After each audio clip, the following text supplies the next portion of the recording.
Hello everyone, it's Shane Kanto, your Wasteland reviewer, and I'm here to review Asian Persuasion, and this is a new romantic comedy from director Jet Tolentino and writer Mike Ang, and this stars Dante Bosco as Mickey, aka Rufio from Hook, and the voice of Prince Zuko from Avatar: The Last Airbender, and he plays a man recently divorced, trying to make his alimony payments and child support, and has the most adorable daughter in the world.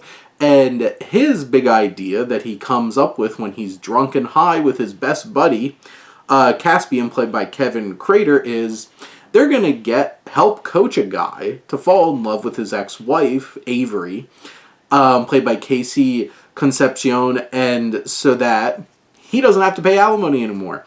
And the guy, Lee, played by Pablo Montalban. And this film certainly has that crazy setup for a romantic comedy, and has a lot to potentially go with here. I just feel like a lot of this writing is very clunky and not very funny.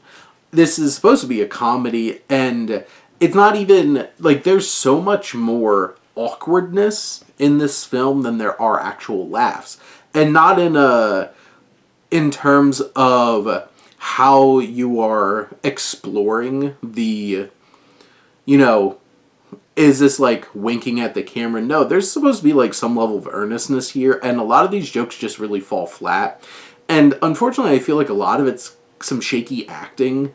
Nobody in particular in this film, except the absolutely adorable little girl who plays their daughter, is particularly strong acting-wise in this. It feels like everybody's kind of putting on a performance, and there doesn't feel like there's a lot of authenticity. And from Tolentino's direction, this film has this weird, like, mood swings, and some of the music is so awkward and strange and just doesn't fit this humorous but also trying to be heartwarming tone that it has at times. And there's just so much awkwardness all around here in terms of what's trying to go down.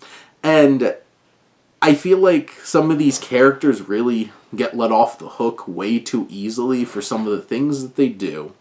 And this all, like, wraps up in this, like, perfect little bow to try to, give you a nice little story and nice little ending to go home with.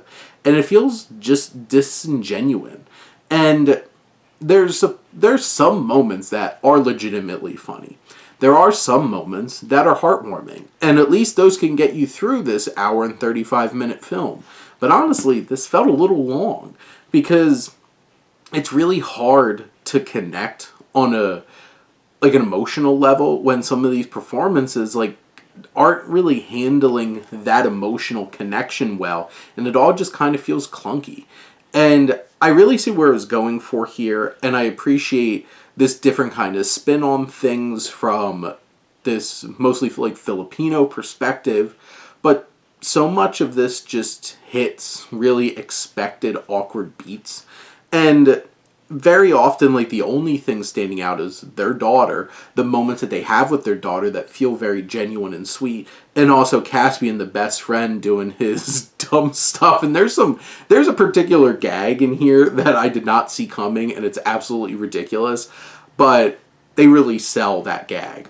So there are some elements that will stand out. Just overall, I don't think this is all put together. But at the end of the day, if you really like rom-coms, I'm sure you can find some things about this, but this isn't going to get a whole lot of, newcomers to the genre. But those are my thoughts on Asian Persuasion. Let me know what you think, and let's talk some movies. But thank you as always for tuning in and supporting your Wasteland reviewer.